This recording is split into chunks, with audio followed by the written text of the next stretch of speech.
Yeah. Okay.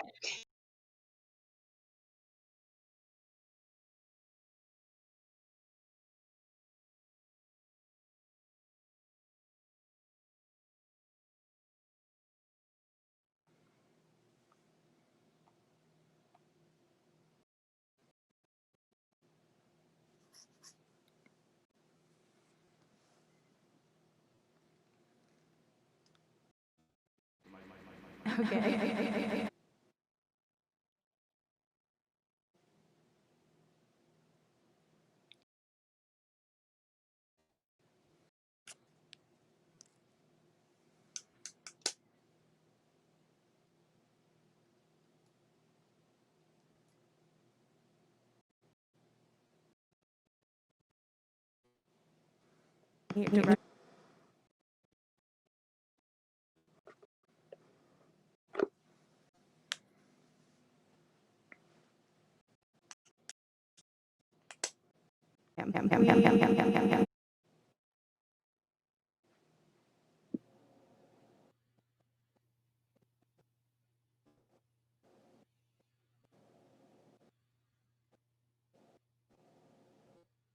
Or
Did I miss my cue? I couldn't hear her. I couldn't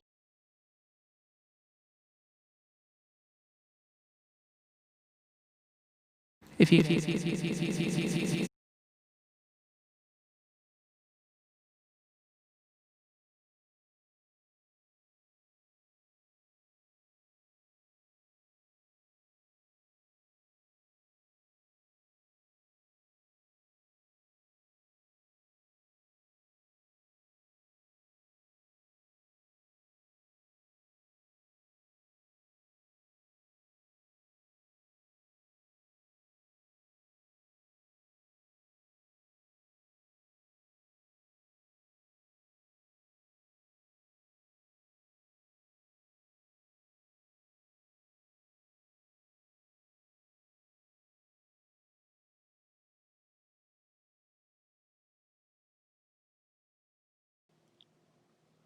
Welcome, everybody.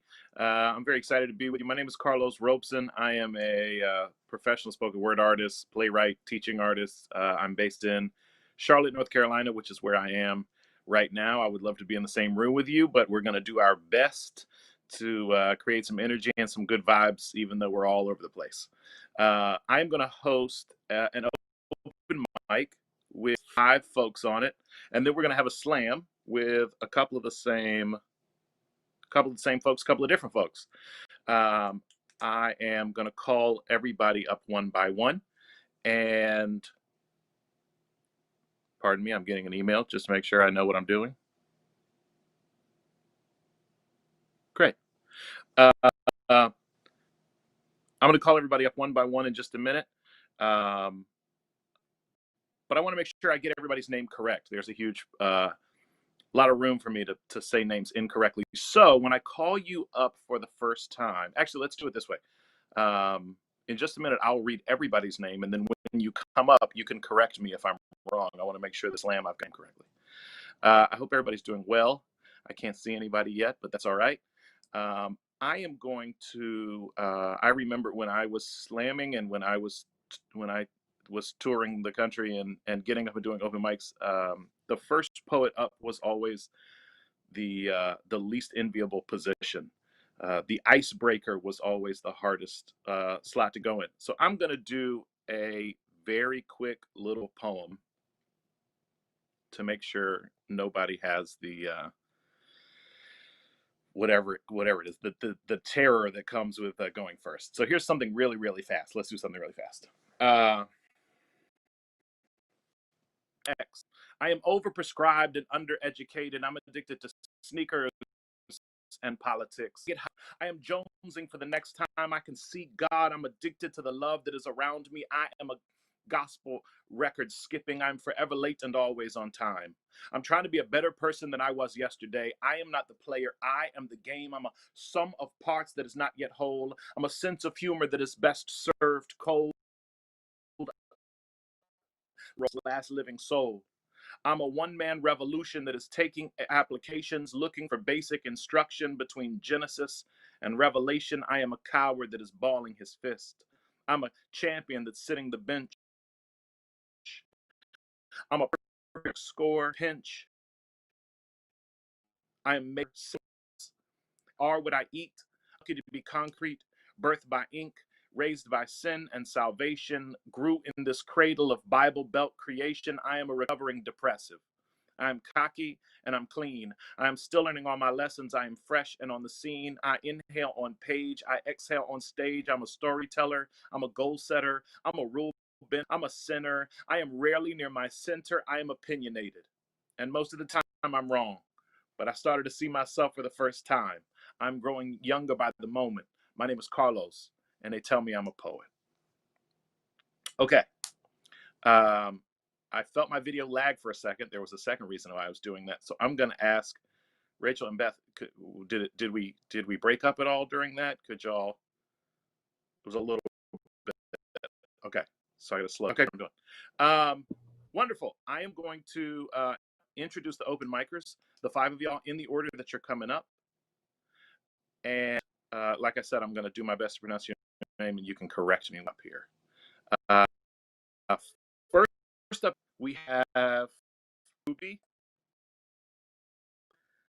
Fitzpatrick, then William Oberndorfer, Jack Kaufman, and Shantanu Kashyap. So that's the order. We are going to get started right now with our very first performer. Wherever you are, if you'll just do some fingers, clap your hands, make some energy, get something going for our very first performer of the night, Jose.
I'm gonna go over this way, or should I keep talking on the microphone so we can see? Oh man, I haven't been in front of a mic in this room since the first poetry slam where I performed a poem that I did that was terrible. It was, I can't remember if it was last poetry slam, but I wrote a poem called My Keys, and at the end of it, I had everyone jangle their keys in solidarity, just like that, because they took my keys away, and I was like, give them back. And so I made a big point, did a poem. It was a lot of fun, but it was not a good poem. So I'm glad I won. I got my keys back. I did. I thought about writing another poem about me having my keys, but I decided against it, which is for the best. Definitely glad I did it for open mic and not the competition, because I don't think you can get a score less than 0, but if it was possible, I would have gotten that. So, good on audio. All right, so if we can, we are probably just gonna get started and go to the next person. Carlos, if you wanna announce it, I'll be over this way.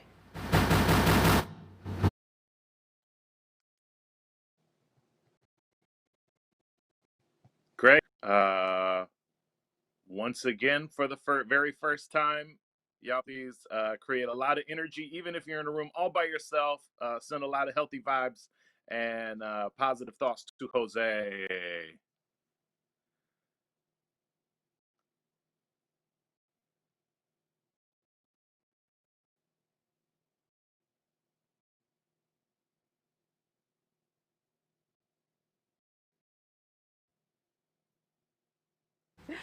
Okay, still not Jose. Sorry. Kyliana, I believe, is the first one. My bad. I should have said Got Jose it. still hasn't arrived. If he does, we'll maybe have him go at the Great. end, but so far, no. So Kyliana's next. My Great. apologies. That's great. Let's just plan on it. Okay.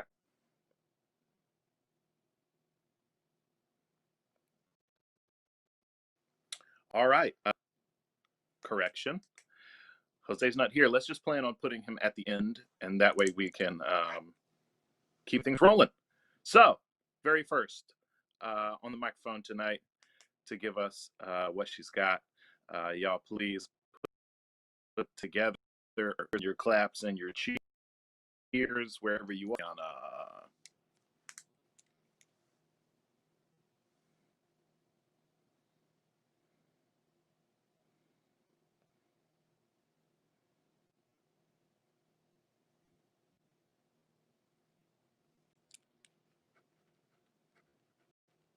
I'm short, so kind of gonna. All right. Do I just go whenever I'm ready? Yeah. Okay, so the piece I'm doing is called Pretty, and I hope you like it. When I was just a little girl, I asked my mother, what will I be? Will I be pretty? Will I be pretty? Will I be pretty? Oh, what comes next? All right, will I be rich, which is almost pretty depending on where you shop. And the pretty question infects from conception. The word hangs from our mother's hearts in a shrill fluorescent floodlight of worry. Will I be wanted, worthy, pretty? But puberty left me this funhouse mirror dryad, teeth set at science fiction angles, crooked nose, face donkey long, and pox-marked where the hormones went, finger painting my poor mother. How could this happen? You'll have porcelain skin as soon as we can see a dermatologist. You sucked your thumb, that's why your teeth look like that. You were hit in the face with a Frisbee when you were 6, otherwise your nose would have been just fine. Don't worry, we'll get it all fixed, she would say. grasping my face, twisting it this way and that, as if it were a cabbage she might buy. But this is not about her. Not her fault that she too was raised to believe that the greatest asset she could bestow upon her awkward little girl was a marketable facade. By 16, I was pickled by ointments, medications, peroxides, teeth corralled into steel prongs, lying in a hospital bed, face packed with gauze, cushioning the brand new nose the surgeon had carved. Belly gorged on 2 pints of my own blood I had swallowed under anesthesia, and every convulsive twist of my gut like my body screaming at me from the inside out, what did you let them do to you? All the while, this never-ending chorus groaning on and on like the IV needle dripping liquid beauty into my blood. Will I be pretty? Will I be pretty? Will I be pretty like my mother unwrapping the gift wrap to reveal the bouquet of daughter her $10,000 bought her? Pretty. Pretty. And now I have not seen my own face in 10 years. I have not seen my own face in 10 years, but this is not about me. This is about the self-mutilating circus we have painted ourselves clowns in, about women who will prowl up 30 stores of 6 malls just to find the right cocktail dress, but haven't a clue where to find fulfillment or how to wear joy, wandering through life shackled to a shopping bag beneath the tyranny of those 2 pretty syllables. This is about my own someday daughter when you approach me already stung, stayed with insecurity, begging, Mom, will I be pretty? Will I be pretty? I will wipe that question from your mouth like cheap lipstick and answer no. The word pretty is unworthy of everything that you will be, and no child of mine will be contained in 5 letters. You will be pretty intelligent, pretty creative, pretty amazing, but you will never be merely pretty. Thank you.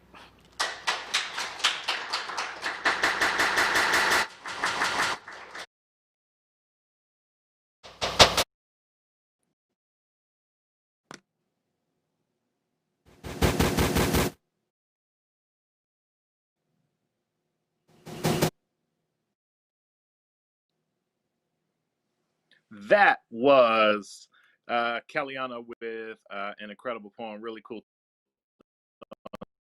The end, up. That was great. Great concept, great twist on the end. I love that. Next up, we're going to keep this thing moving. Next up on the list is William. Y'all give William all of your good energy.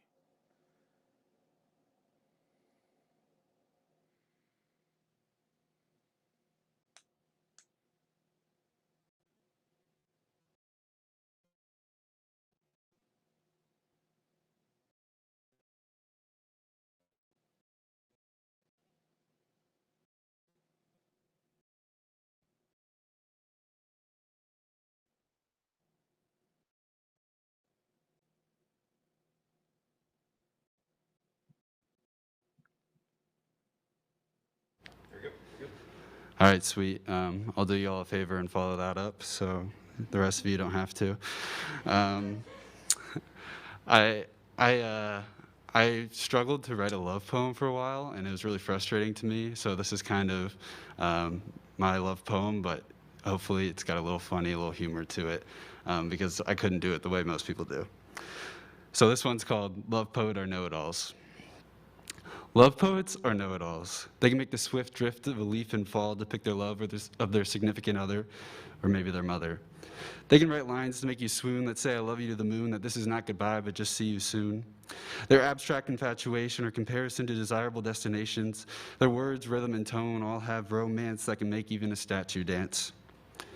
And I'm not a love poet because I don't know much at all.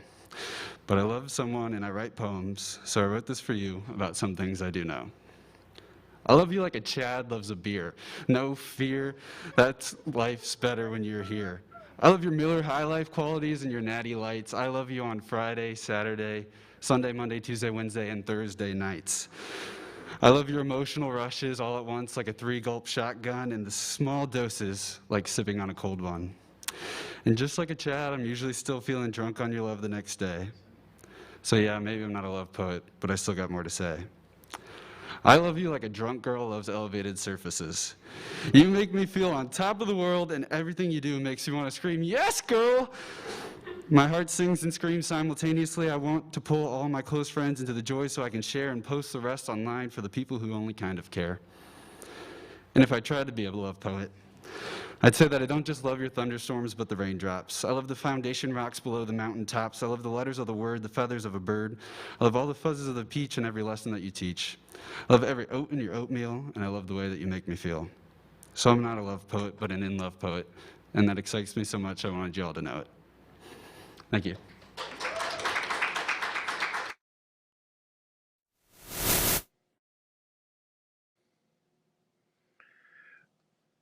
That was great.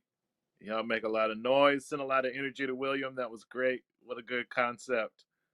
We are going to keep this thing moving. Next on the microphone is Jack. Y'all start making a little noise, giving a little energy to Jack as he makes his way up to the mic.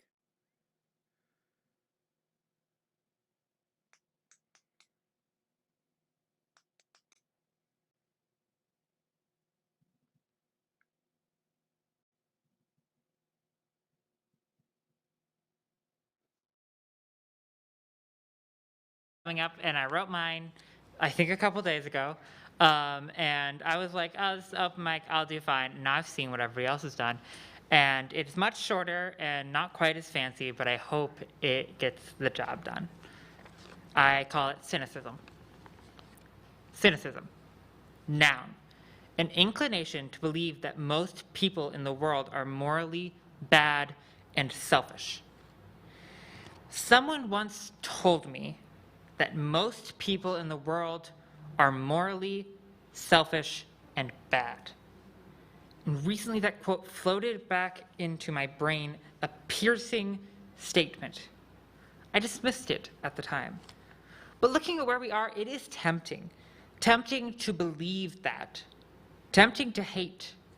Tempting to blame. But I can't. I can't believe that. I can't stoop to that.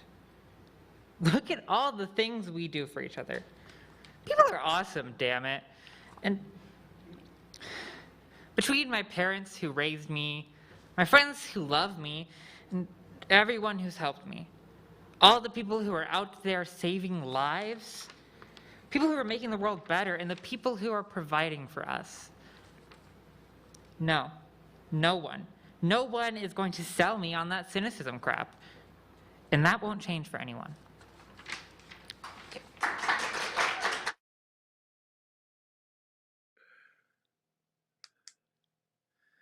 Y'all give it up for Jack. Jack, the first poem I never tell anybody the story, but the first poem I ever performed was in a college course, and I was given the assignment like 6 weeks earlier, and I wrote the poem the night before.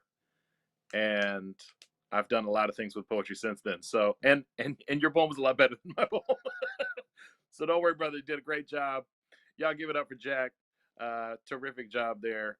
We're going to keep this thing moving with the next poet coming up. Y'all start clapping, giving a little energy, some good vibes, some wiggly fingers to Shantanu.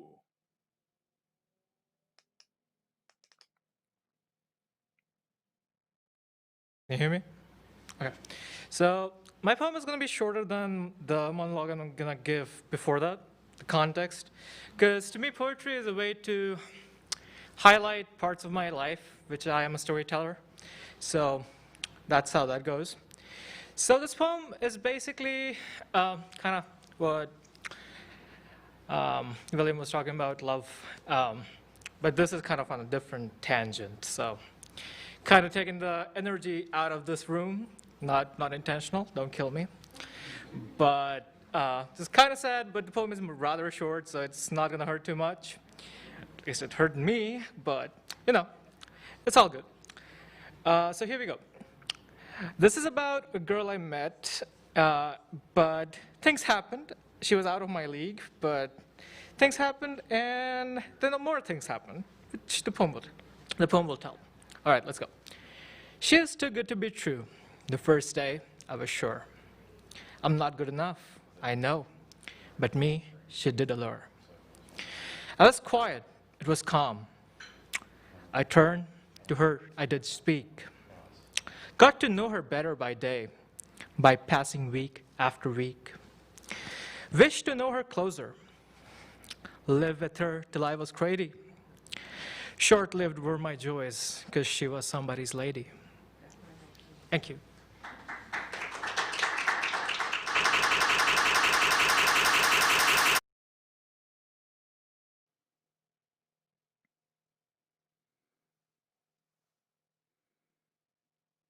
Give it up for Shantanu for a great job.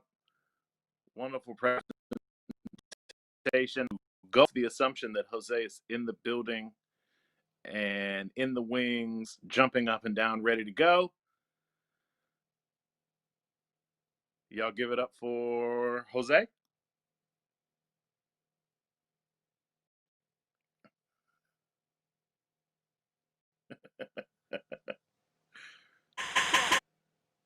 Jose has not arrived yet, and I would love to give him more time, but you know, Poetry Slam, like once that gets started, I don't think we're going to be able to have him perform because it'll be the competition part, and it might get confusing for our judges.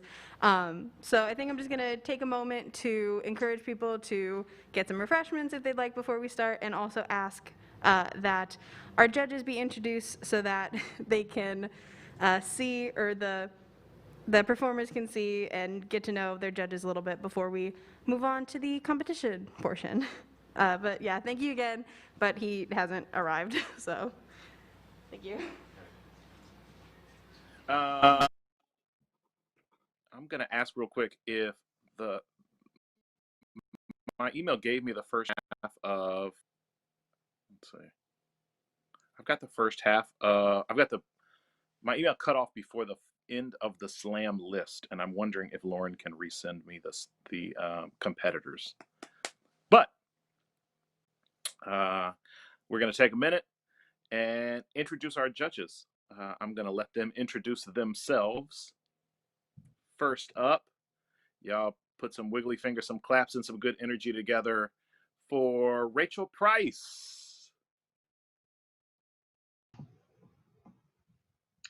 Hi, I'm Rachel. I'm happy to be here tonight. Thank you for inviting me. And how scary it is to read poems in front of a live audience. I did my MFA in poetry at Purdue, and I've read a lot of poems. And it's not easy, so you're super brave. And I am just here to listen and hear you and give my honest evaluation. And since my MFA in poetry, I've actually been pursuing a career as an art therapist, and I've been offering healing art workshops at the YWCA and the Indiana Veterans Home. So very happy to be here tonight. Thank you for having me. Glad to be with y'all. And our other judge for the evening, our other esteemed judge is that right? Sorry, you just froze for me. I'm Beth. I'm a current Purdue student. I am the graduate assistant for the Purdue Student Union Board. I did my undergrad degree at St. Louis University in St. Louis, Missouri. I have a minor in English, and I took a couple poetry classes, but I'm just here to give Rachel a hand. So thank you all so much for coming out tonight. I'm really looking forward to hearing what you have to say. A SLU graduate. SLU. That's what they say. Wonderful. So these esteemed individuals are going to do their best to try to give y'all some scores, but we know at the end of the night that the points in a poetry slam are not the point. The point is the poetry. And so we're just going to have a good time sharing what we have. I am going to do another poem before we get there. And Lauren, Jordan, I'm also open if we want to let Jose, if he shows up, if we want to let him do a poem maybe after the slam is over before we announce some winners, that's an option. Just want to make sure everybody gets their opportunity. So, does anybody remember when they had to emergency land a crashing plane into the Hudson River, when a plane was going to crash and they had to emergency land this plane in the Hudson River?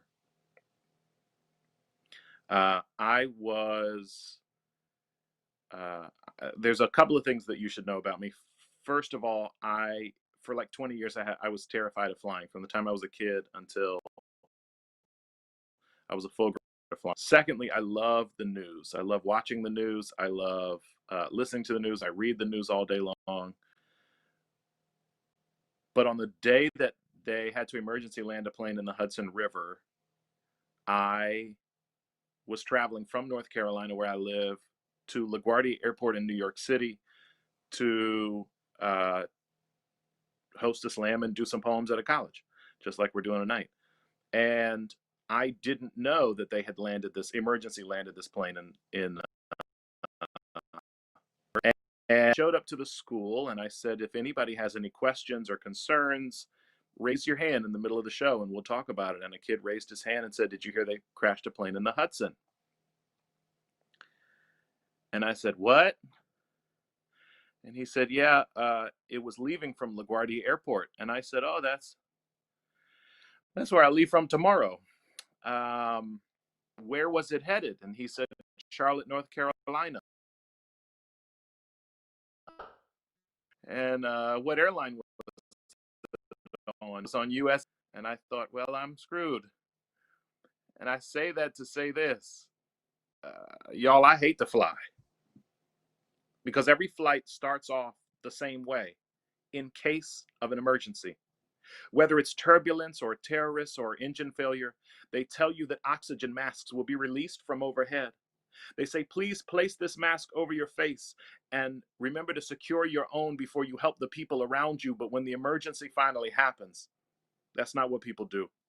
Kind of like the older couple sitting across from me, who I can tell are still very much in love by the way he holds her trembling, flight-fearing hands, or how the laugh lines in his cheeks are stronger than the stress lines that cross his brow, or by the way they whisper wishes to one another, that if this plane ever went down, they would climb into each other because they want to die with the taste of their lover's skin soaking across their memory in case of an emergency. And the cabin loses electricity. They tell me that a lighted pathway will appear following the aisle, and I feel like standing up and saying, I'm sorry, y'all, but that might be my fault. I brought a lot of extra baggage on board, and I think my sins may be weighing down this plane, but sins are almost sacred in the case of the mother and son who sit in front of me.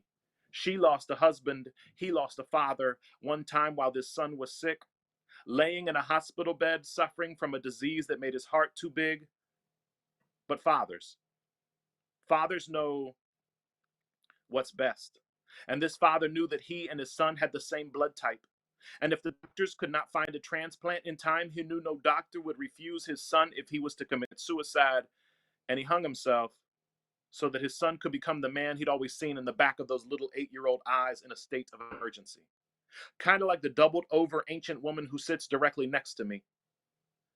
A Jewish German woman who hid in Poland during World War II, pregnant and alone, scared that one day her neighbors would tell the Nazis of her existence, knowing that before long she would hear German soldiers stomping up the steps like they were jogging up the nerves in her spine. So every morning she'd pick up her only earthly possession, a half-beaten cello. She would hold it close to her bulging body and she would play. She would play I Love You. She would play I Love You into every note she's ever known, because she knows she may not get to see her son grow. Is it lagging? Can y'all hear me? Thumbs up. Okay. She knows she can't see her son grow. She's a survivor. kind of like the flight attendant who's been working all this time. I can see his whole story from sitting in the 6th row. He couldn't run from his gay bashing father fast enough, so now he flies. He's wanted to get away ever since he was first called names. Matter of fact, he's probably been called a pansy more than I've ever been called honest. And honestly, y'all, I think it's the other way around. Because on most days I'm a coward. I'm unready for any kind of emergency. We have been practicing panic our entire lives, y'all, not passion. So when it comes to sink or to swim, most of us look under our seats for life preservers and we just decide to float. If asked to brace for impact, please place your head between your knees and kiss your butts goodbye. Because in the case of an emergency, in the case of certainty, one of these days each of us are going to die. Ladies and gentlemen, welcome aboard the rest of your lives, and please begin to prepare yourselves for a state of emergency. All right, we're going to get this slam started.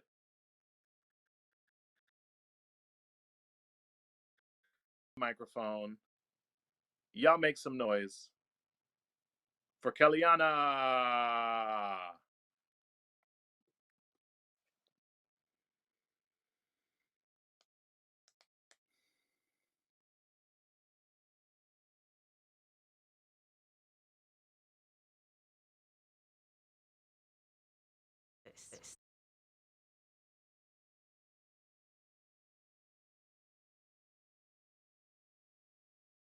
Good job.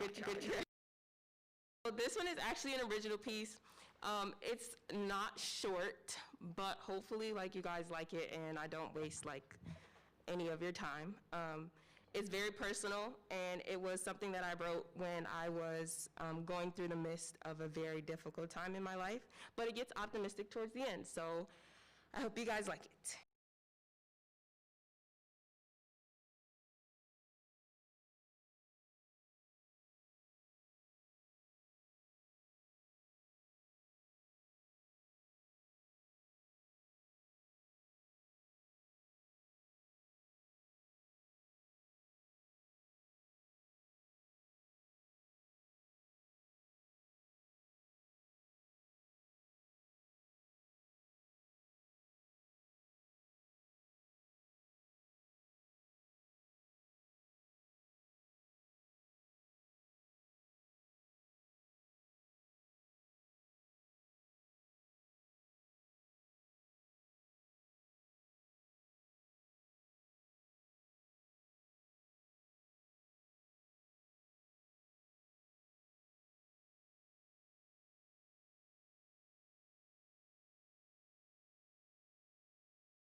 She wants so badly to love herself and the skin that she's in, but these men don't understand that beauty only truly comes from within. They swoop into her life, and like a thief in the night, they steal her joy and her willingness to continue to fight. Until one day she's left crying. She feels like she's dying inside. They call her a liar. They say there's no way he got what he desired without her consent. They say that it wasn't his intent. You mean to tell me that assault can be by accident? And now she believes that she is the one to blame. She's ashamed, and all that remains are shattered pieces of her heart. She's torn apart.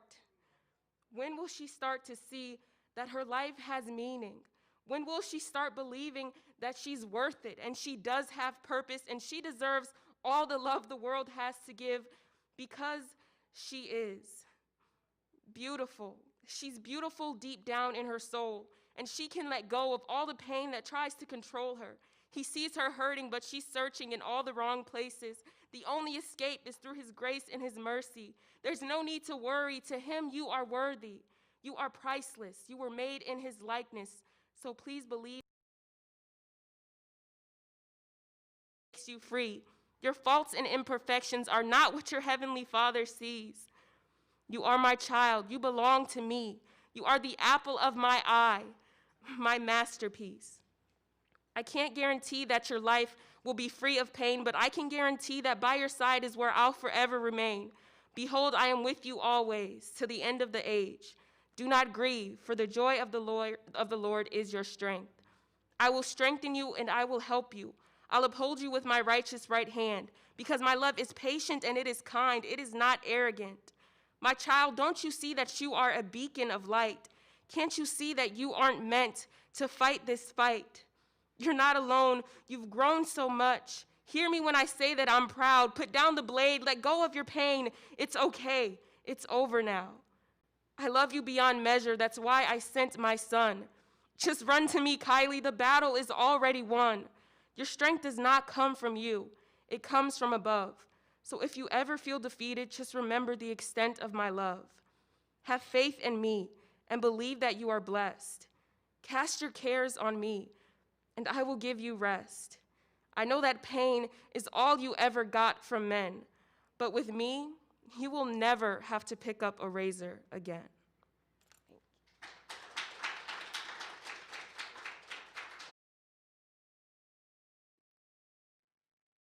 Great job. Great job.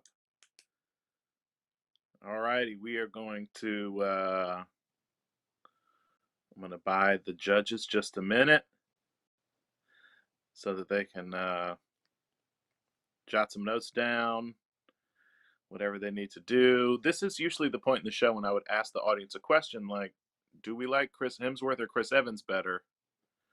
And then I would take a poll, and then I would tell you the hard thing is I don't know the difference. But I'm not with you. So do we like, it's the point in the show where we say, do we like Drake Baby better? But it's hard. Can't get your responses. But one day I will. It's all right. Okay. We're going to keep this thing moving. Next on the microphone, please welcome back William.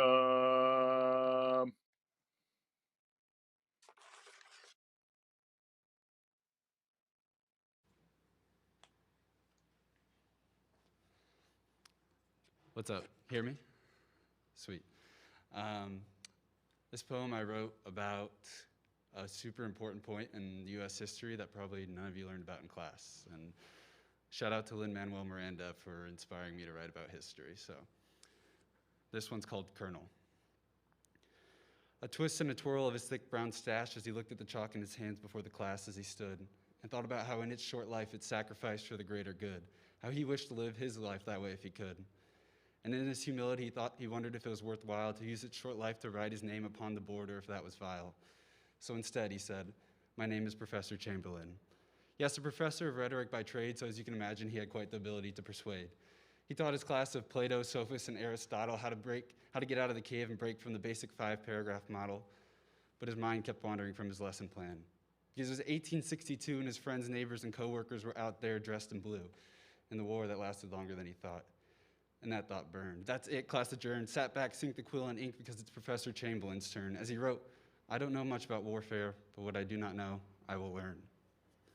Just 1 year later, a new title preceded his name, Colonel Joshua Lawrence Chamberlain, leader of the regiment of the 20th of Maine. And his heart beat with new blood now, blood of the soldiers lost and blood of all types of men for generations to come. And he swore that his heart would stay beating through that war. He repped the Union blue, tent for a home, ground for a bed. His hands reeked of gunpowder and lead, and on July 2nd, 1863, bodies were falling next to him, dead. Destroyed by the 15th of Alabama and the Rebel Red. And they retreated for not so long. You see, the 20th of Maine stood atop a hill called Little Round Top. And although little in its name, great was its significance. Because it was the extreme left of that Gettysburg town, the location of Lee's second attack in the north that showed that he was all but backing down in the war that was anything but civil. And losing Little Round Top meant losing Gettysburg, because thousands upon thousands of Union troops would be flanked. But the 20th of Maine had lost their every advantage except for that higher ground, and dreaded came the rebel battle sound. 150 yards away now, doomed to be overcome by the rebel might, the men made peace that this would be their last night, as chances seemed to be less than slight. 100 yards away now, 75. But friends bled out to their left and to the right. Options were few, rounds were tight, hope did not seem to be in sight. 60 yards away now, 55. They look to their colonel in fright. Would they lose by surrender? Would they lose by fight? 50 yards away now, 45. Bayonets! Yelled Colonel Chamberlain. A moment of hesitation, knives to a gunfight, but the charge commenced and caught the rebels off guard. And victory's sword, held by Colonel Chamberlain, inched closer to the rebel officer's neck and drew blood of surrender. And the rest of Gettysburg is what you learn in history class. But what Colonel Chamberlain taught me is hope is something to be, not to see. Thank you.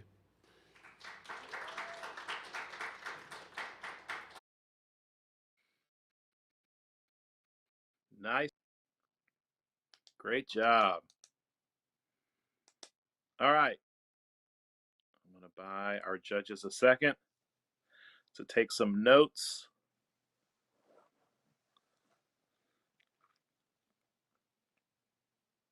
We're going to adjust the microphone. I am going to take this opportunity to say, you know, this semester has been sort of thrown into the blender as far as on-campus programming. And if y'all know Jordan, if you know Lauren, if you know Jamie, if you know anybody in PSUB, thank them for all the work that they're doing, because when they started this semester, certainly when they ended last semester, they didn't know what they were getting into. And this takes a lot of hard work. So if you know anybody who's helping put these events together from me, I thank you. And if y'all see them around campus, if you know who they are, thank them also. All right. Next on the microphone, y'all put your wiggly fingers and your claps together for Marissa.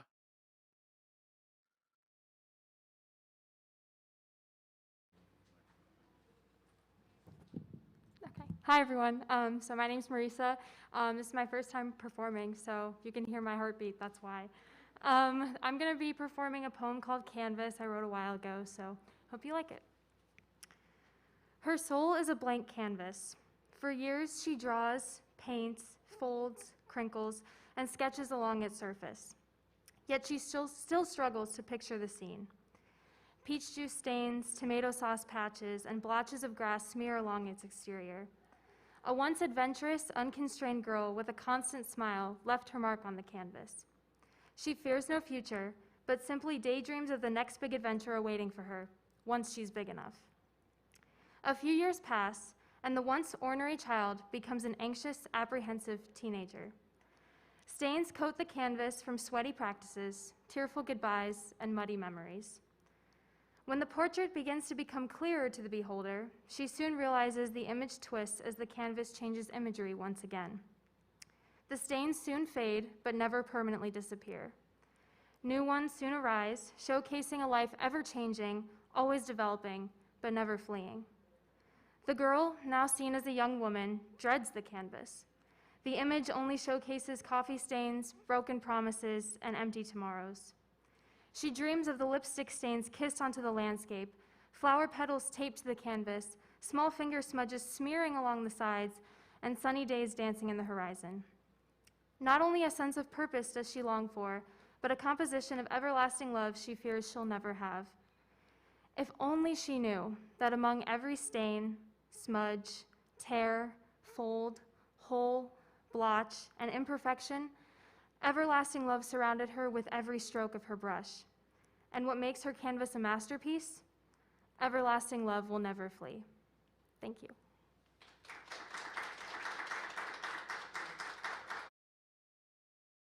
Amazing job. Nice job. A first timer, too. Nice job. All right. Next on the microphone, we're going to keep this thing going. Y'all, please put your wiggly fingers and your claps together for Edith.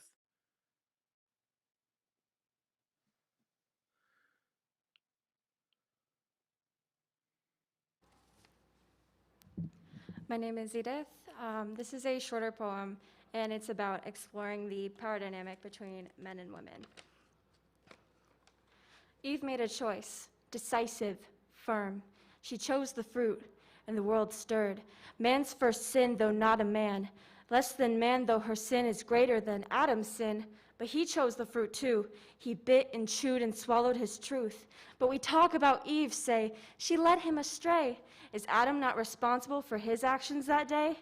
He chose the fruit, the same as Eve. They failed together, but it seems that we forget about Adam and focus on she, a new world where she holds responsibility for Adam's flaws, for Adam's sin, for his children, his legacy, his brethren. Eve must be perfect, poised, submissive, true, an example of a good wife, black and blue. She must tame he, though he has more power, more respect, more dignity. Over she, he towers. When did this start, this balance shift? It started when Eve shouldered Adam's shit. But now Eve is alone, heavy-shouldered, weighted from pain, her fruits exploited. Though she forbade him, he picked from her tree. No has no meaning in this lawless greenery. Now Eve is alone. Eve had no choice, no support, no truth, just a man who bit, chewed, and swallowed her fruit. The garden wilts with her, the fruitless tree, a new world where Adam took no responsibility. Thank you.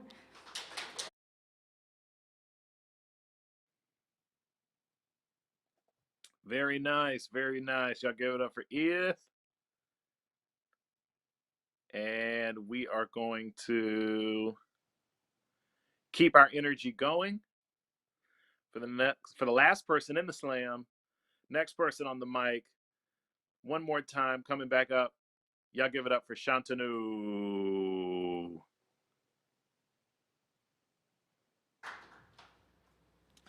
So, hey guys, once again, I'm back. This time I don't have a sad one, so kind of better. So, something I kind of missed. Let me look at myself in the TV once. I'm like, all right, cool. So, since I'm a storyteller, people write, and then they highlight and bold stuff they want to highlight. Poetry is that for me. So this is a story from close to high school when, back home, they put a lot of pressure on you to pursue fields like engineering and science. Kind of ironical, I'm at Purdue. Not studying engineering, just saying I'm in design, something creative. Not really something people appreciate back home. So to kind of express that, I wrote this poem. Here we go. I'm held by judgments. People say what they want. I'm fenced by comments. They come, they taunt.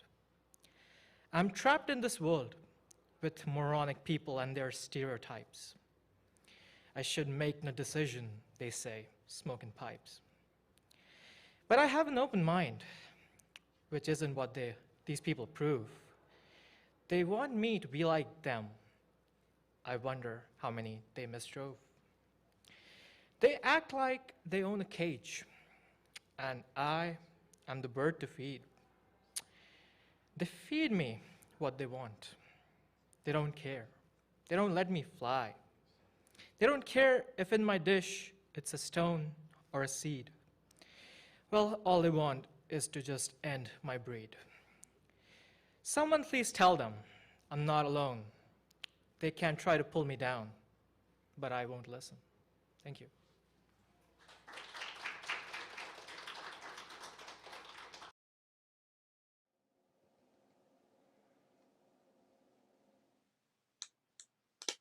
And that is it for the slam, y'all. We all survived. I know the kind of nerves that you get when a slam starts. Congratulations to everybody for making it through. We are gonna buy our judges a couple of minutes, and they're gonna submit their scores. Do we know if Jose's here? Does Jose want to do a poem? I don't know if Jordan can tell me.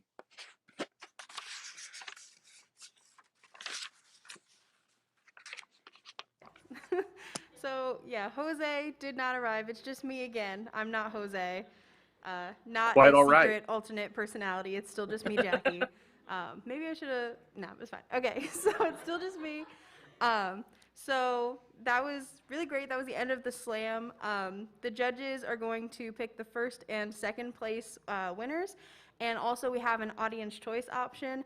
So we should be dropping that in the chat, the link to that. So everyone watching at home, feel free to vote while we talk about the first and second place winners for the slam.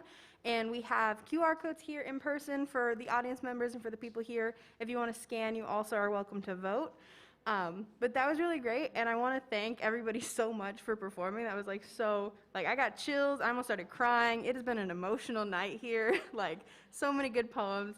And Carlos, like you're doing fantastic. I was such a big fan of like just everything you've done so far, and it was really beautiful. So if you want to give the judges a little bit more time to vote on things, we have like the link so we know what they've scored, so then we can announce the winners. But yeah, we'll let you know once that's ready to go. And I appreciate everything you've done. It's been really good. So we'll get those judges' scores in, and we'll let the audience have a chance to vote on their favorite, and then we'll announce those winners. Amazing. Jackie's keeping this thing moving. You know the person is in charge when they never put their phone in their pocket. Jackie's got her phone in her hand, and she's on the microphone like she's conducting an orchestra, and everybody's working. Nice job, Jackie. Okay. I will keep this thing moving. Let's do a poem, and we'll hopefully, maybe that's enough time to buy and buy. I haven't done this poem a little while, and I didn't prepare this, but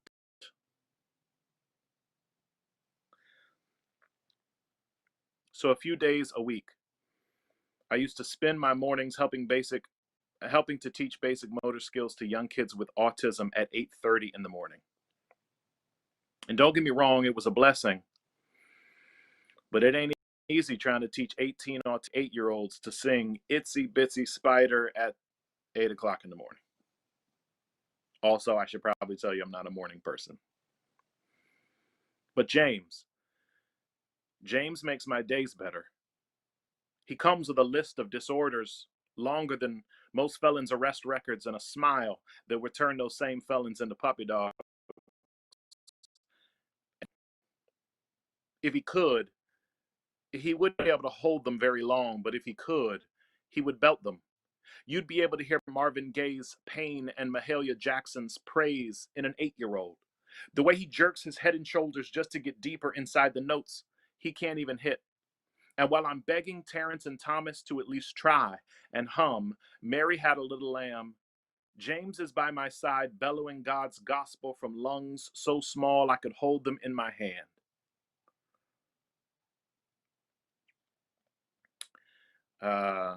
James is by my side bellowing God's gospel from lungs so small I could hold them in my hand. And when it comes time to play, he drags me into the hallway and he tells me we should sing Amazing Grace together.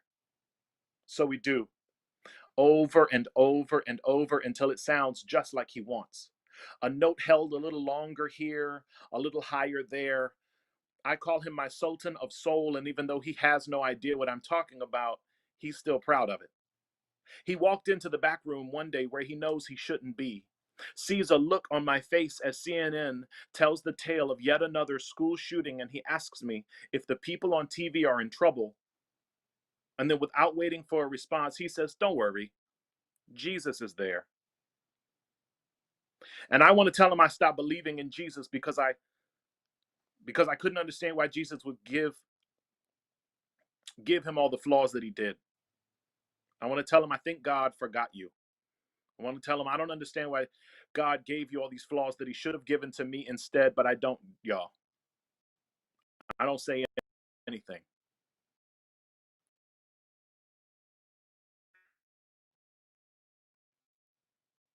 He's innocent and sweet.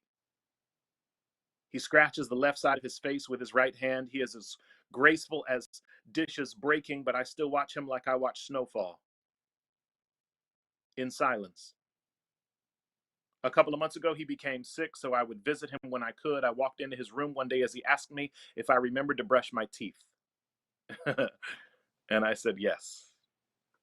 And then he asked me if I remembered to comb my hair, and I said, of course. And then he asked me if I believed in Jesus, and I stood there shocked.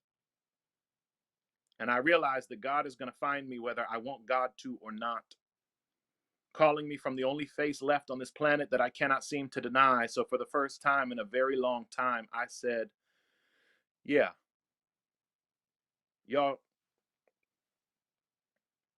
James is a creation made by God, tuned to the key of perfection.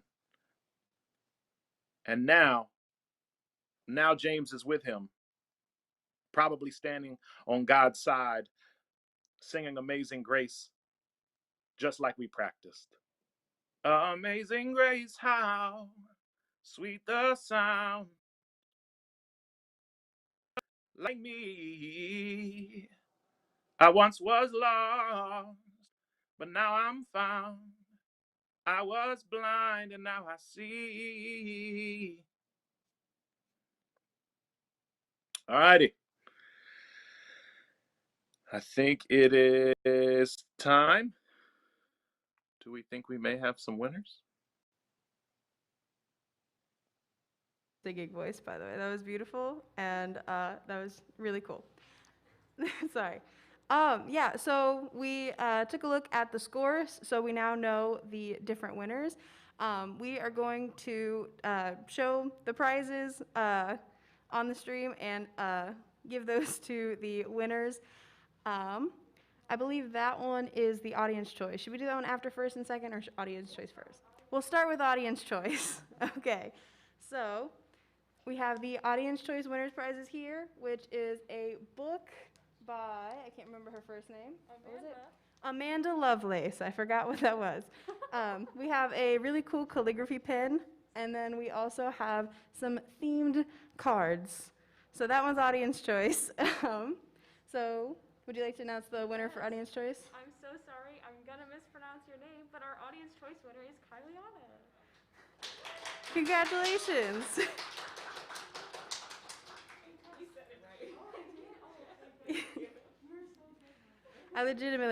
I started tearing up when she went for open mic. I was just like, oh my God, it was so good. So then we also have our second and first place from the actual competition itself. So for this one, we have another book by Amanda Lovelace, also calligraphy pen, also deck of cards, but we also have a really cool mini notebook so that hopefully you all continue to keep writing and do more poems and to continue to express yourself, because I loved being here and seeing this event, and I would love if we could continue doing it. So we just thought, it'd be nice to get a really cool notebook, because seeing that makes me inspired, and I want to write stuff, and I don't do poetry. I'm terrible at it. So that makes me want to really try hard. So hopefully you guys will be inspired by it too. But yeah, okay. Our second place winner of the Poetry Slam is our very own Will Obendorfer. congratulations, Will.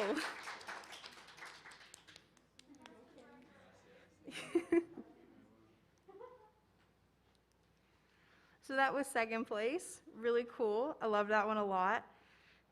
He said bayonets, and I legitimately got chills.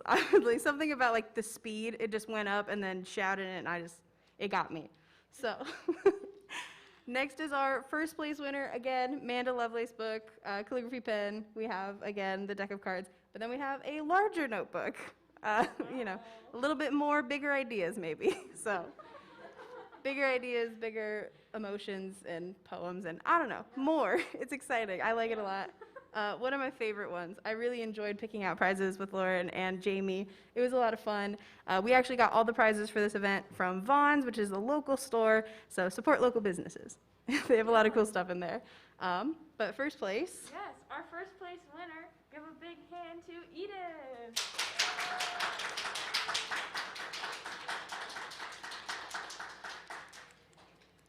Congratulations, Edith. Yeah, so those were the winners of this year's Poetry Slam. I know we're doing a Poetry Slam again next semester, so I hope to see you all there again.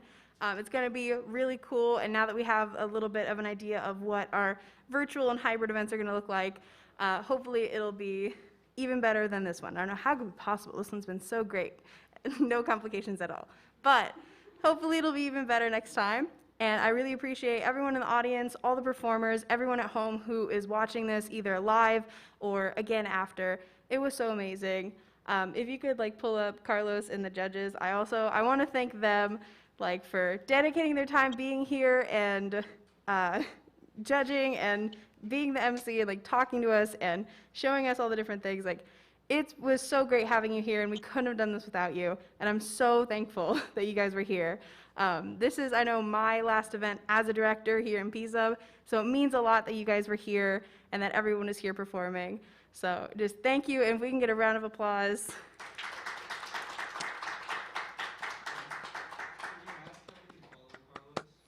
Yeah, how can, Carlos, how can we follow you on social media things? I am Carlos the Poet, ThePoet, on Twitter and Instagram, and I'm on Facebook under my name, Carlos, Robson. Carlos, ThePoet, Instagram, Twitter, Facebook, just my name, Carlos Robson.